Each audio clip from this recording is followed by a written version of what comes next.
Hi കൂട്ടുകാരെ, എല്ലാവർക്കും നമസ്കാരം. ഇന്നത്തെ നമ്മുടെ വീഡിയോ എൻ്റെ കൂട്ടുകാർക്ക് വളരെ യൂസ്ഫുൾ ആണ്. നമ്മുടെ വീഡിയോസൊക്കെ കണ്ടിട്ട് കാറ്ററിംഗ് ഒക്കെ തുടങ്ങിയ എൻ്റെ കൂട്ടുകാർക്ക് വേണ്ടിയിട്ടാണ് ഇന്നത്തെ നമ്മുടെ വീഡിയോയും ഞാൻ കാണിച്ചു തന്നിട്ടുള്ളത്. ഇന്നത്തെ നമ്മുടെ വീഡിയോ 50 പേർക്ക് തയ്യാറാക്കി കൊടുക്കുന്ന കാറ്ററിംഗ് സ്പെഷ്യൽ ബീഫ് തേങ്ങാക്കൊത്തുലർത്താണ്.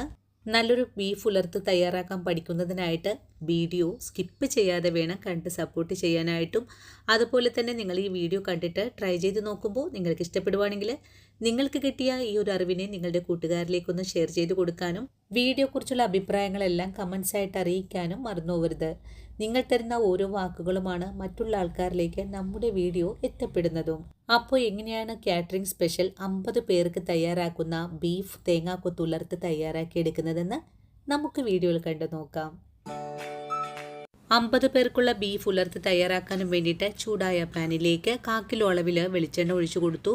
വെളിച്ചെണ്ണ നല്ലതുപോലെ ചൂടായി വന്നപ്പോൾ ഇതിലേക്ക് 1 സ്പൂൺ അളവിൽ പെരിഞ്ചീരകവും 1 നാളികേരം കട്ട് ചെയ്തതും കുറച്ച് കറിവേപ്പിലയും കൂടി ചേർത്തൊന്ന് വഴറ്റുവാണ്. തേങ്ങാക്കൊത്തിൻ്റെ കളറൊക്കെ ഒന്ന് ചേഞ്ചായി തുടങ്ങിയാൽ പിന്നെ നമുക്കിതിലേക്ക് 1/2 കിലോ ബീഫിന് 1 സവാള എന്ന കണക്കിൽ 5 കിലോ ബീഫിന് ഞാനിവിടെ ഒരു 5 സവാളയാണ് നൈസായിട്ട് കട്ട് ചെയ്തെടുത്തിട്ടുള്ളത്. പാചകം പഠിച്ചു തുടങ്ങിയ ആൾക്കാർക്കും കാറ്ററിംഗ് ഒക്കെ തുടങ്ങിയ ആൾക്കാർക്കും ഈ ഒരു വീഡിയോ വളരെ തന്നെ ഉപകാരപ്രദമാണ്. ഇനി നമുക്ക് സവാളയും തേങ്ങാക്കൊത്തും എല്ലാം കൂടി ചേർത്ത് ഒന്നുകൂടെ വഴറ്റിയെടുക്കാം. സവാളയുടെ കളറൊക്കെ മാറി നല്ല സോഫ്റ്റായി തുടങ്ങുന്ന സമയത്ത് നമുക്കിതിലേക്ക് 1/2 കിലോ അളവിൽ കൊച്ചുള്ളി കൂടി ചേർത്ത് നല്ലതുപോലെ ഒന്ന് വഴറ്റിയെടുക്കാം. നമ്മുടെ വീഡിയോയുടെ ലെങ്ത് കുറയ്ക്കുന്നതിനായിട്ട് ഞാനിവിടെ ബീഫ് നേരത്തെ തന്നെ വേവിച്ച് വെച്ചിട്ടുള്ളതാണ്. 1/2 കിലോ ബീഫിന് 1 ടേബിൾ സ്പൂൺ മല്ലിപ്പൊടിയും 1 ടേബിൾ സ്പൂൺ തന്നെ മുളക് പൊടിയും വേണം. 1/4 ടീസ്പൂൺ അളവിൽ വെളിച്ചെണ്ണയും അതുപോലെ തന്നെ 1/4 ടീസ്പൂൺ അളവിൽ മഞ്ഞൾപ്പൊടിയും 1 സ്പൂൺ അളവിൽ വിനാഗിരി കൂടി ചേർത്താണ് വേവിച്ച് വെച്ചിട്ടുള്ളത്. ഞാനിവിടെ 1/2 കിലോ ബീഫിൻ്റെ അളവാണ് പറഞ്ഞിട്ടുള്ളത്. നിങ്ങൾ കൂടുതൽ ക്വാണ്ടിറ്റി ചെയ്യുമ്പോൾ കൂടുതൽ ചേരുവകൾ എടുക്കേണ്ടതുമാണ്. അതുപോലെ ബീഫ് വേവിക്കുമ്പോൾ ഒരു തുള്ളി പോലും വെള്ളം ഇല്ലാതെ വേണം വേവിച്ചെടുക്കാനായിട്ടും. വേവിച്ചെടുത്ത ബീഫിൽ വെള്ളം ഉണ്ടെങ്കിൽ അതൊന്ന് വറ്റിച്ചുകൂടി എടുക്കേണ്ടതാണ്. ഈ ഒരു സമയം കൊണ്ട് തന്നെ നമ്മുടെ സവാളയും കൊച്ചുള്ളിയും നല്ലതുപോലെ ഒന്ന് മുരിഞ്ഞു വന്നു. ഇനി ഇതിലേക്ക് 1/4 കിലോ അളവിൽ വെളുത്തുള്ളിയും 100 ഗ്രാം അളവിൽ ഇഞ്ചിയും കൂടി അരച്ചെടുത്ത പേസ്റ്റാണ് ചേർത്തിട്ടുള്ളത്.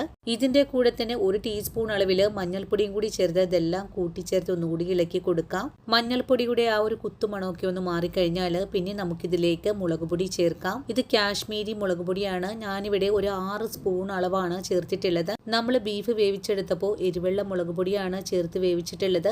ഇത് നമ്മുടെ ബീഫിന് നല്ല ഒരു കളർ കിട്ടുന്നതിനായിട്ടാണ് കാശ്മീരി മുളക് പൊടി ചേർത്തിട്ടുള്ളതും. മുളക് പൊടി ചേർക്കുമ്പോൾ ഫ്ലെയിം അങ്ങ് സിമ്മിൽ വെച്ചിട്ട് വേണം ചെയ്തെടുക്കാനായിട്ടും.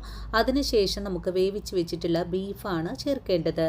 ബീഫ് ചേർത്ത് നല്ലതുപോലെ ഒന്നുകൂടി ഇളക്കി കൊടുക്കാം. നമ്മൾ മൊരിയിച്ചെടുത്ത മസാല എല്ലാം തന്നെ നമ്മൾ ചേർത്ത് കൊടുത്തിട്ടുള്ള ബീഫിലേക്കൊന്ന് പിടിച്ച് കിട്ടണം. അതിനായിട്ട് നല്ലതുപോലെ ഫ്ലെയിം കൂട്ടി വെച്ച് വേണം ഇളക്കി കൊടുക്കാനായിട്ട്. ബീഫും മസാലകളും നല്ലതുപോലെ മുരിഞ്ഞു കിട്ടണം. അതുവരെയാണ് നമുക്കിതുപോലെ ഒന്ന് വരട്ടിയെടുക്കേണ്ടത്. നമ്മൾ ഇന്ന് തയ്യാറാക്കുന്നത് നാടൻ രീതിയിൽ പാചകം ചെയ്യുന്ന ബീഫ് തേങ്ങാക്കൊത്തുലർത്താണ്. ക്യാമറയുടെ മുമ്പിൽ നിൽക്കുന്നത് എൻ്റെ ചേച്ചിയാണ് കേട്ടോ. അതുപോലെ തന്നെ ബീഫിന് ടേസ്റ്റ് കൂട്ടാനും വേണ്ടിയിട്ട് നമുക്ക് ഇടയ്ക്കിടയ്ക്ക് കറിവേപ്പില നല്ല ഫ്രഷ് ആയിട്ട് ചേർത്ത് കൊടുക്കണം. അങ്ങനെ ചെയ്യുമ്പോഴൊക്കെയാണ് നമ്മുടെ ബീഫിന് നല്ല സ്വാദൊക്കെ കിട്ടുന്നതും. ഒരു 15 മിനിറ്റൊക്കെ ആയപ്പോൾ നമ്മുടെ ബീഫ് ഇതേ ഒരു രീതിയിലേക്കായി കിട്ടിയിട്ടുണ്ട്. കൂടുതൽ അളവിൽ കറിവേപ്പില ചേർക്കുന്നുണ്ട്. ഇടയ്ക്കിടയ്ക്കായിട്ട് കറിവേപ്പിലൊക്കെ ചേർത്ത് കൊടുക്കുമ്പോൾ തിരിച്ചും മറിച്ചും ഒക്കെ ഇട്ട് കൊടുത്തിട്ട് നല്ലപോലെ ഇളക്കി യോജിപ്പിച്ച് കൊടുക്കണം. എങ്കിലാണ് കറിവേപ്പിലയുടെ ആ ഒരു ഫ്ലേവർ നമ്മുടെ ബീഫിലേക്ക് പിടിച്ചു കിട്ടുന്നതും. ഒരു 20 മിനിറ്റൊക്കെ ആയപ്പോൾ നമ്മുടെ ബീഫ് നല്ലപോലെ ഡ്രൈ ആയി വന്നു. ഈ ഒരു സമയത്ത് 50 ഗ്രാം അളവിൽ കുരുമുളക് ചതച്ചതും 1 ടേബിൾ സ്പൂൺ അളവിൽ ബീഫ് മസാല കൂടെ ചേർക്കുന്നുണ്ട്. ഞാനിവിടെ സ്പെഷ്യൽ മസാലയാണ് കേട്ടോ ചേർക്കുന്നത്. ഇതിൻ്റെ വീഡിയോ ഞാൻ അപ്ലോഡ് ചെയ്തിട്ടുണ്ട്. നിങ്ങളുടെ കൈവശം ഈ ഒരു ബീഫ് മസാല ഇല്ലെങ്കിൽ ഗരം മസാലപ്പൊടി ചേർത്ത് കൊടുത്താലും മതിയാകും.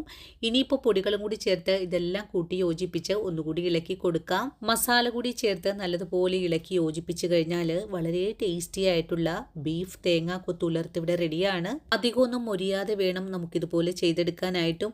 കൂടുതൽ സമയം മുരിയിച്ചെടുക്കേണ്ട ആവശ്യമൊന്നുമില്ല. അങ്ങനെ ചെയ്യുവാണെങ്കിൽ ഈ ഒരു ബീഫ് തണുത്ത് കഴിയുമ്പോൾ ഒന്ന് ഡ്രൈ ആയൊക്കെ വരാൻ സാധ്യതയുണ്ട്. നമ്മളിന്ന് തയ്യാറാക്കി എടുക്കുന്നത് ബീഫ് തേങ്ങാക്കൊത്തുലർത്താണ്. അതുകൊണ്ട് അധികം മുരിയിച്ചെടുക്കേണ്ട ആവശ്യം ഒട്ടും തന്നെയില്ല. ബീഫ് വേവിച്ചെടുക്കുന്നത് എങ്ങനെയാണെന്ന് ഒന്നുകൂടെ പറഞ്ഞു തരാം. 1/2 കിലോ ബീഫിന് 1 ടേബിൾ സ്പൂൺ അളവിൽ എരിവെള്ള മുളക് പൊടിയും 1 ടേബിൾ സ്പൂൺ അളവിൽ തന്നെ മല്ലിപ്പൊടിയും വേണം. 1 ടീസ്പൂൺ അളവിലെ വെളിച്ചെണ്ണയും 1 ടീസ്പൂൺ തന്നെ വിനാഗിരി കൂടെ ചേർക്കണം. ഇതെല്ലാം ചേർത്ത് നല്ലതുപോലെ ഒന്ന് കുഴച്ച് അരമണിക്കൂർ നേരത്തേക്കൊന്ന് റെസ്റ്റ് ചെയ്യാൻ വെച്ചതിന് ശേഷമായിരിക്കണം 5 വിസിൽ വെച്ചിട്ട് നമ്മൾ ബീഫിനെ വേവിച്ചെടുക്കേണ്ടത്. ബീഫ് വേവിച്ചെടുക്കുമ്പോൾ വെള്ളമില്ലാതെ വേണം വേവിച്ചെടുക്കാനായിട്ടും. ഞാൻ ഈ വീഡിയോയിൽ പറഞ്ഞിരിക്കുന്ന കാര്യങ്ങളെല്ലാം ശ്രദ്ധിച്ച് നല്ലൊരു ബീഫ് ഉലർത്ത് നമുക്ക് എല്ലാവർക്കും വീട്ടിൽ തയ്യാറാക്കാം. ഈ ഒരു വീഡിയോയും എൻ്റെ കൂട്ടുകാർക്ക് വളരെ തന്നെ പ്രയോജനകരമാണ്. നമ്മുടെ വീഡിയോസൊക്കെ കണ്ടിട്ട് കാറ്ററിംഗ് തുടങ്ങിയ എൻ്റെ കൂട്ടുകാർക്ക് വേണ്ടിയിട്ടാണ് ഈ ഒരു വീഡിയോയും ഞാൻ കാണിച്ചു തന്നിട്ടുള്ളത്. വീഡിയോ കണ്ട് ഇഷ്ടമായിട്ടുണ്ടെങ്കിൽ തീർച്ചയായിട്ടും ചേച്ചി സപ്പോർട്ട് ചെയ്യണം. ഇനിയും ഇതുപോലുള്ള നല്ല നല്ല വീഡിയോസൊക്കെ ആയിട്ട് ഞാൻ നാളെ ഓടിയെത്തുന്നതാണ്. അതുവരെയും ഒത്തിരി സ്നേഹത്തോടെ വീണ്ടും കാണാം.